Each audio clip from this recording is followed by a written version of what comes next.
el versículo que hemos escuchado cantando y que hemos visto en el cuadro de este artístico que hizo Elizabeth es Isaías 9:6, pero es parte de de una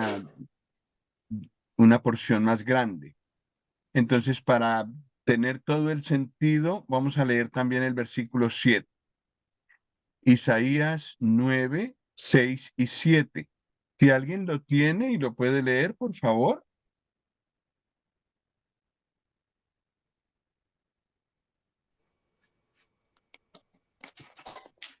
Yo lo tengo, pero en la versión internacional. Vale, ¿El muy Leo, bien. el, Leo el 6 y el 7? Sí, por favor. Yo lo tengo acá.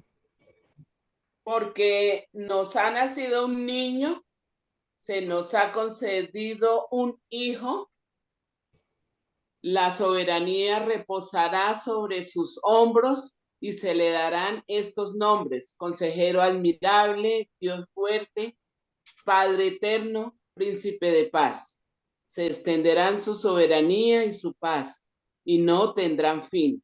Gobernará sobre el trono de David y sobre su reino, para establecerlo y sostenerlo con justicia y rectitud, desde ahora y para siempre. Esto lo llevará a cabo el celo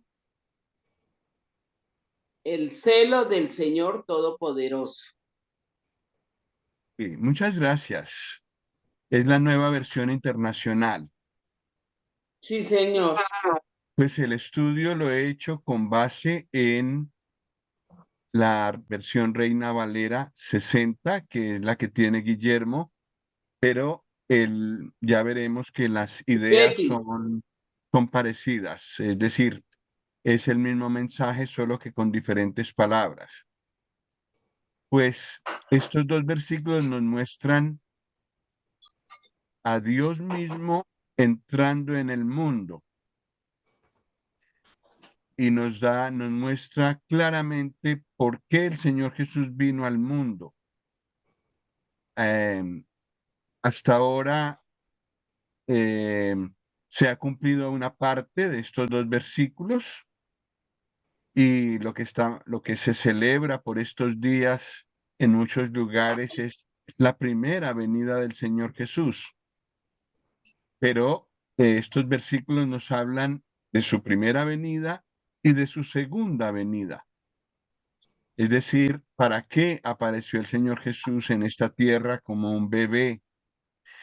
¿Y cuántos pensamientos tenía Dios en mente al enviarlo? Y estas palabras son para ser remarcadas con cinceles eternos, porque son gloriosos estos versículos. Por eso me encanta que aparezca en forma musical así y también que aparezca en forma artística con caracteres que no pasan, que el tiempo pasa y siguen igual. Son palabras maravillosas. El versículo 6 nos habla de la primera venida del Señor Jesús. Es la que ahora se está celebrando en este tiempo. Lo que se llama la Navidad es la primera venida del Señor Jesús y fue maravilloso. Y qué bueno que al escuchar tantas cosas que se oyen, regalos, visitas, comida, nos acordemos que el principal objetivo de esa fiesta fue la gracia de Dios que nos envió al Señor Jesús. Esos versículos lo describen con palabras preciosas. Entonces vamos a dejar que nos hablen estos versículos. En primer lugar dice, un niño nos es nacido. Es increíble que el gobernador de este mundo, el que ha creado todo, el que sustenta todas las cosas con la palabra de su poder, haya tomado la forma de un niño. Y pues nosotros estamos con el nietecito y estuvimos cargándolo, una persona muy dependiente, muy frágil. Los adultos pueden hacer con él lo que quieren. Un bebé. Y así nació el Señor Jesús, el Dios poderoso y grande que gobierna el mundo, la historia, que tiene todo en su mano, venía a este mundo en la forma de un bebé. Y eso es maravilloso. Un niño nos es nacido. Dios venía a este mundo en la persona del Hijo. El gobernador universal entra como un niño pobre, además no como un niño rico, sino como un niño pobre, entre los más sencillos de los hombres. Y su primera cuna fue un comedero de animales, para que todos los seres humanos, hasta el más sencillo y más humilde, eh, se sienta comprendido y se sienta incluido en esta venida del Señor Jesús. Un hijo nos es dado o nos es concedido, como leyó Mari. Es un regalo de Dios. Y Juan 3:16, que es un versículo muy conocido, nos dice que de tal manera amó Dios al mundo que ha dado a su Hijo unigénito, para que todo aquel que en él cree no se pierda, sino que tenga vida eterna. Un regalo, un hijo nos es dado, un enorme regalo del Dios que amó al mundo, aunque el mundo le ha ofendido tanto a él, sin embargo, él nos ama y nos dio a su hijo. Y no solamente nos dio a su hijo, el hijo de Dios, sino que nació como un hijo del hombre, nació de una mujer y tomó cuerpo humano como el nuestro. Y él mismo se llamó muchas veces el Hijo del Hombre. Y eso es lo que somos todos nosotros, hijos de hombre. Todos hemos sido concebidos por voluntad de algún varón y de una mujer. Somos humanos. Él también se hizo humano siendo Dios. Se llamará su nombre, en la versión que leyó Mari, dice sus nombres, pero en realidad parece que el sentido original es que es un solo nombre, pero con muchas expresiones. Es la misma persona y esa persona es todo esto. Admirable, admirable. Como admirable fue presentado allí en Isaías 700 años antes de que ocurriera, pero ahora que ya llevamos más de 1900 años de que eso ocurrió, todos podemos decir que Él fue admirable. Vamos a leer Filipenses 2, del 5 al 11, y vamos a ver cuán admirable es Él. Filipenses 2, 5 al 11.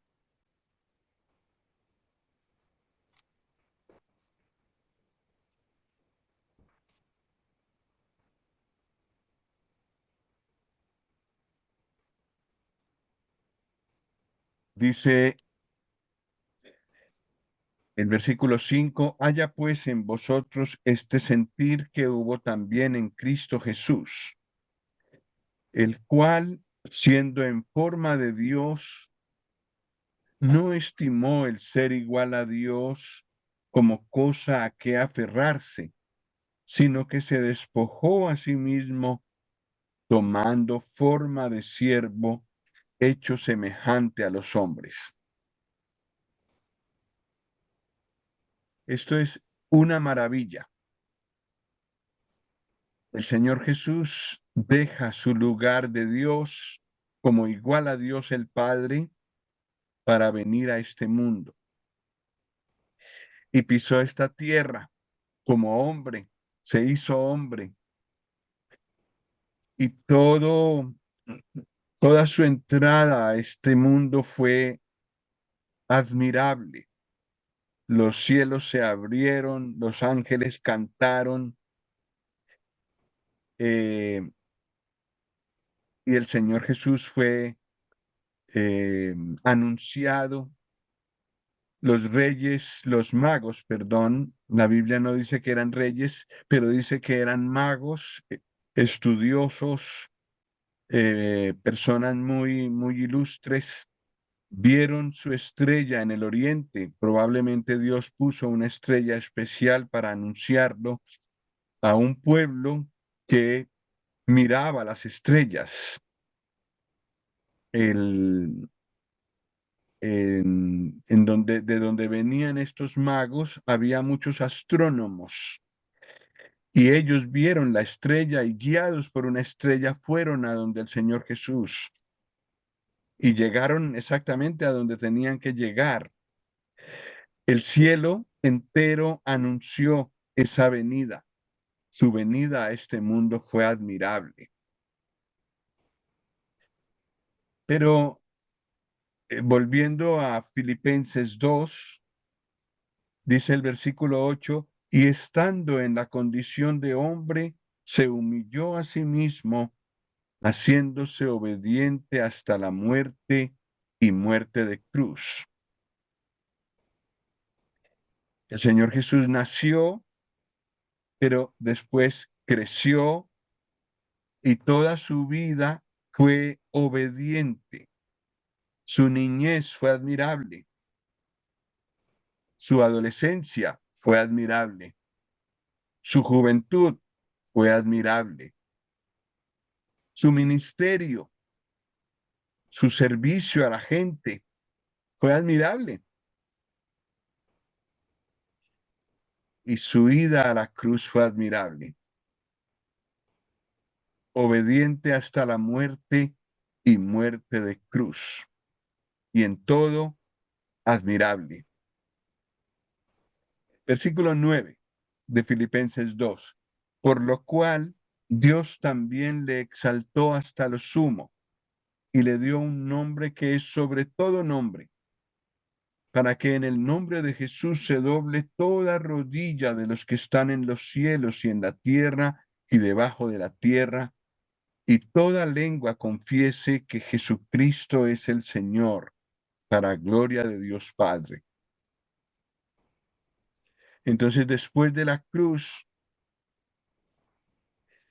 cuya obra fue admirable, el Señor Jesús fue sepultado y resucitó, cosa admirable. Subió al cielo, cosa admirable. Se sentó a la diestra de Dios, cosa admirable. Desde allí nos mira, desde allí intercede por nosotros, desde allí nos ayuda, cosa admirable. Y vendrá un día en el que toda rodilla se va a doblar delante de Él y toda lengua confesará que Él es el Señor.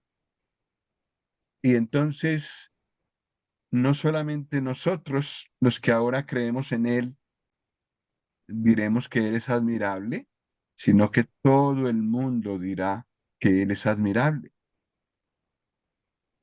Este nombre le queda muy bien, admirable. Vamos con el segundo. Consejero. El Señor Jesús es la sabiduría, nos dice la Biblia. Es sabio para aconsejar, pero también es experimentado en quebranto, en dolor, en padecimiento. Nos dice Isaías 53:3. Él es experimentado en quebranto. Entonces, si alguna persona tiene problemas, tiene dolores, tiene sufrimientos, puede ir con confianza a donde alguien que es tan experimentado en sufrimiento y encontrará el consejo de alguien que sabe. No solo sabe porque es infinitamente sabio, sino porque lo vivió, experimentado en quebranto. También fue experimentado en tentación. Nos dice Hebreos 2:18, lo leo rápidamente, por, por, pues en cuanto él mismo padeció siendo tentado, es poderoso para socorrer a los que son tentados. Nosotros somos tentados. Toda, eh, eh, todo intento de que nos salgamos de la voluntad de Dios, no solamente tentación sexual, sino también tentación de, de hacernos famosos, de endiosarnos, de enorgullecernos. Todas esas tentaciones el Señor Jesús las vivió. Entonces el que es tentado y quiere hacer la voluntad de Dios puede acudir a Él porque Él sabe lo que es eso. Es un consejero maravilloso. Además, también es experimentado en limitaciones. Una cosa que nos es difícil de entender es cómo el Dios que puede estar en todas partes, el Dios eh, para el que el tiempo no es una limitación, vino a este mundo y se limitó en tiempo y en espacio. Y podía estar en Samaria, pero no podía estar a la vez en Jerusalén. Una cosa tras la otra, como nosotros. Entonces, como Él conoce nuestras limitaciones, también es un buen consejero para nosotros que tenemos limitaciones. Experimentado en quebranto, experimentado en tentación, experimentado en limitaciones. Es un consejero experimentado, pero además entiende nuestra verdadera necesidad. No siempre sabemos qué es lo que necesitamos. A veces nos pasa algo y no sabemos qué es. Él lo sabe y nos puede responder según nuestra verdadera necesidad. Además es un consejero discreto. No anda llevando el cuento por todas partes, haciéndonos quedar mal. Sabe escuchar y sabe guardar secretos. Un consejero maravilloso. Además, sus consejos son conforme a la verdad. No nos dice mentiras, ni nos dice cosas como para aliviar la verdad. No, él actúa conforme a la verdad, conforme a la palabra de Dios. Y además es riguroso, puede entrar muy profundo en lo que nosotros sentimos, en nuestro corazón. Es un consejero maravilloso. Y llamará su nombre admirable, consejero, Dios fuerte.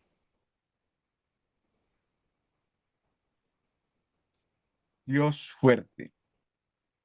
aunque vino como hombre, pudo mostrar que es Dios, que es el Dios poderoso y fuerte. Él creó el universo, Él lo sostiene. Y cuando el universo que Él creó se sale de de, eh, de las ordenanzas de Dios, digamos, Él es capaz de transformarlo. Entonces el mar que estuvo tan embravecido, Él pudo calmarlo. Las personas que estaban enfermas, Él pudo sanarlas. Las personas que estaban con sufrimiento, Él pudo ayudarlas.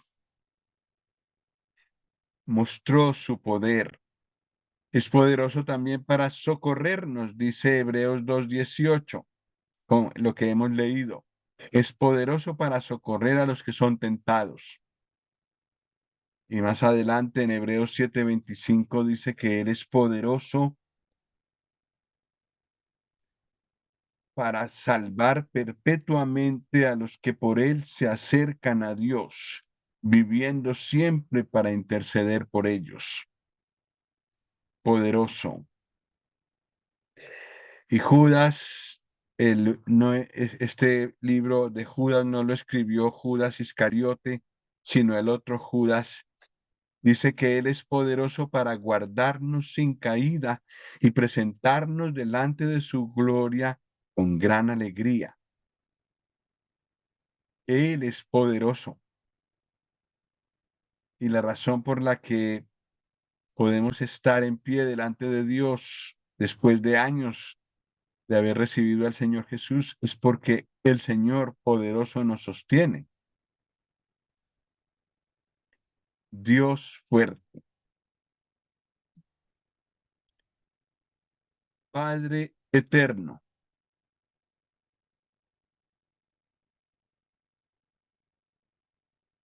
Para comprender un poco esto, aunque me parece un poco difícil este título, poder explicarnos este título, Padre eterno, creo que tenemos que ayudarnos con Juan 14, del 9 al 11. Juan 14 dice en el versículo 9, dice el Señor a Felipe: ¿tanto tiempo hace que estoy con vosotros y no me has conocido, Felipe? El que me ha visto a mí, ha visto al Padre. ¿Cómo pues dices tú, muéstranos al Padre? ¿No crees que yo soy que yo soy en el Padre y el Padre en mí? Las palabras que yo os hablo, no las hablo por mi propia cuenta, sino que el Padre que mora en mí, Él hace las obras. Creedme que yo soy en el Padre y el Padre en mí. De otra manera, creedme por las mismas obras. El que veía al Señor Jesús, veía al Padre. Y varias de las cosas que el Señor muestra, que el Señor mostró, eh, son las cosas que el Padre haría si hubiera venido a este mundo. Entonces, el Señor Jesús representó al Padre perfectamente. Y en algunos momentos llamó a algunos de los discípulos, los llamó hijitos. A veces tomó ese carácter de padre. A la mujer que sanó del flujo de sangre, le dijo hija. A veces el Señor Jesús tomó este carácter de padre, representó al Padre Dios perfectamente aquí, Padre eterno. Y también el Señor Jesús es el príncipe de paz. Y Juan 14:27, allí mismo en el capítulo que estábamos leyendo, Juan 14:27. Si alguno lo tiene, por favor, lo lee. No sé si Guillermito lo tiene. Sí, señor. ¿Estoy habilitado? Sí. Ujú. 27. Sí, por favor. La paz os dejo, Sí. mi paz os doy. Yo no os la doy como el mundo la da. No se turbe vuestro corazón, ni tenga miedo. Sí. ¿Digo? No, no. Hasta ahí ya tenemos mucho para estudiar. Muchas gracias. El Señor dejó la paz con Dios. Nosotros éramos enemigos de Dios y el que nos trajo a paz con Dios fue el Señor Jesús. Éramos enemigos de Dios por nuestros pecados. Le debíamos nuestros pecados. Lo habíamos deshonrado. Pero el Señor Jesús, con su obra en la cruz, nos dejó a paz y salvo con Dios. De tal manera que podemos ahora, cuando entremos en el cielo, cuando el Señor venga por nosotros y entremos al cielo, podemos estar con toda confianza frente a Dios. No porque no hayamos pecado, sino porque el Señor Jesús, con su sangre, compró nuestra paz con Dios. La paz os dejo, dijo el Señor Jesús. Y después habló de otra paz, mi paz. La paz con Dios es una paz judicial. Ahora que tenemos un estudiante de abogado, podemos hablar con confianza de esto. La paz con Dios es un asunto judicial. Le debíamos a Dios por nuestros delitos y ser declarados con justicia conforme a la ley de Dios, ser declarados en paz con Dios es una maravilla. Es una cosa que recibimos y que conservamos toda la vida. Eso es lenguaje jurídico. Pero mi paz os doy no es lenguaje jurídico, es más bien lenguaje psicológico, podríamos decir, cuando no tenemos paz en el día a día. El Señor nos dice, no se turbe vuestro corazón, ni tenga miedo. No temas. Nos lo dice muchas veces en la Escritura. Creo que alguien se ha tomado el trabajo de decir que son 365 veces que dice en la Biblia, no temas. Uno por cada día del año. No temas. El Señor Jesús, al creyente, al que le ha entregado su vida a Él, le da la paz con Dios y también le da la paz de Dios en su corazón. Y cada vez que nos sentimos turbados, podemos ir a donde Él y de nuevo restablecer esa paz en nuestro corazón.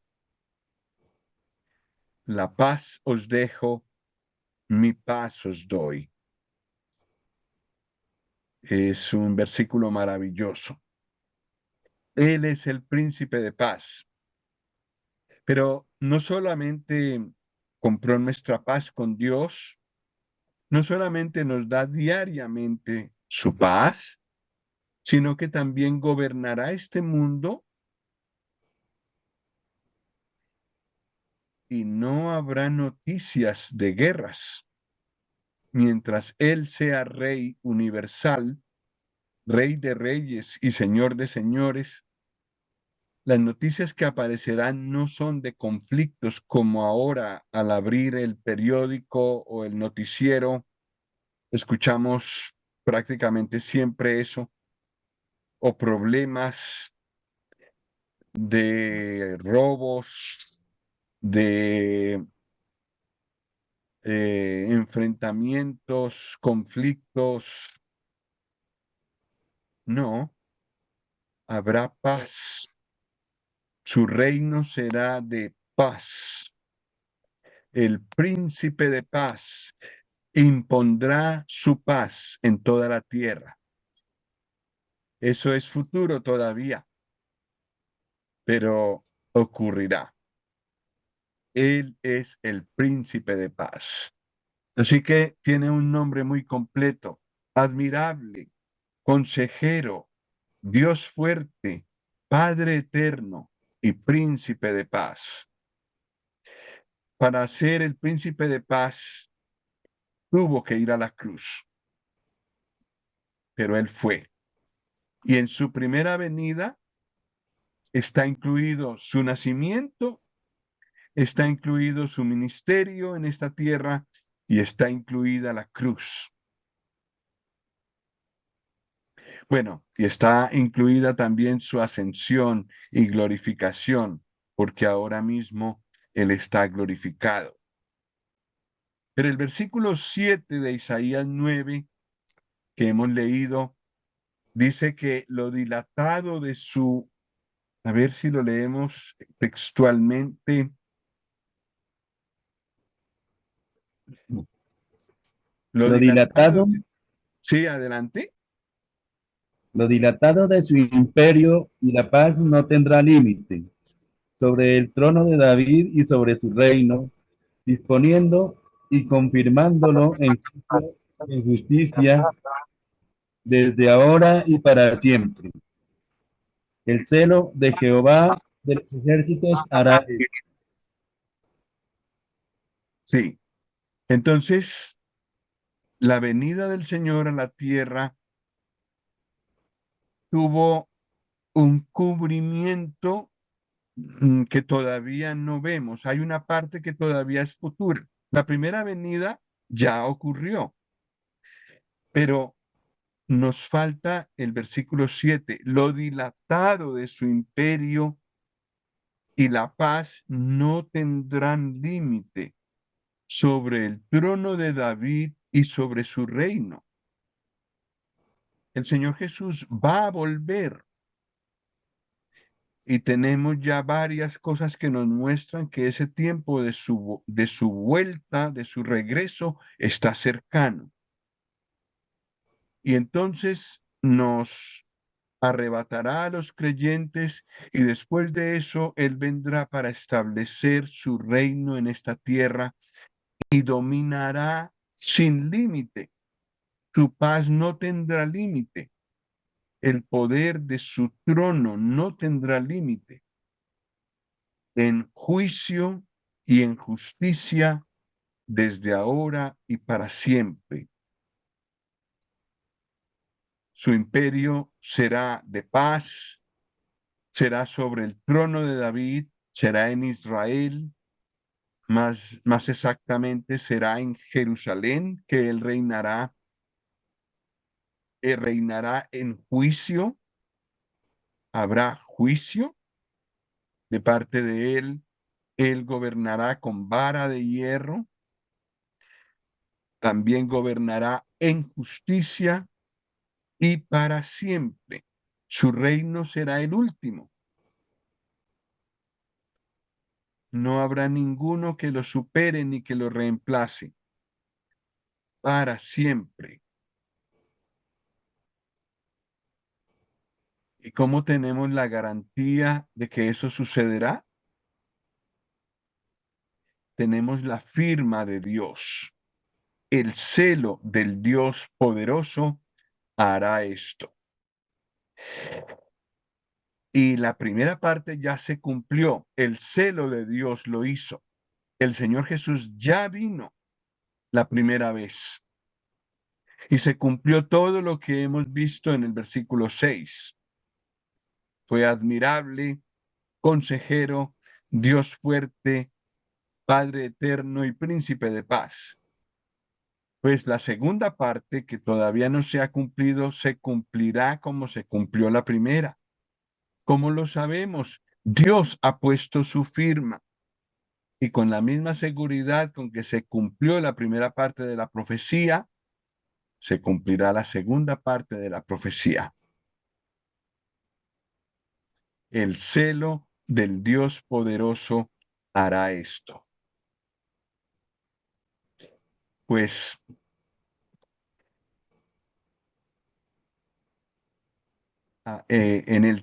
ahora, en este tiempo en el que se recuerda la primera venida del Señor,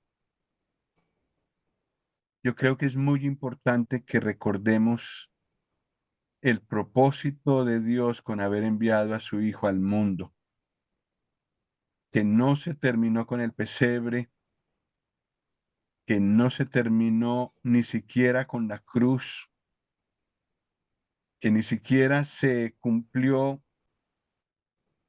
con la glorificación que el Señor tiene ahora en su trono, sino que se cumplirá cuando el Señor Jesús, como Dios y hombre verdadero, ocupe el trono de David en Jerusalén y domine, gobierne sobre toda la tierra.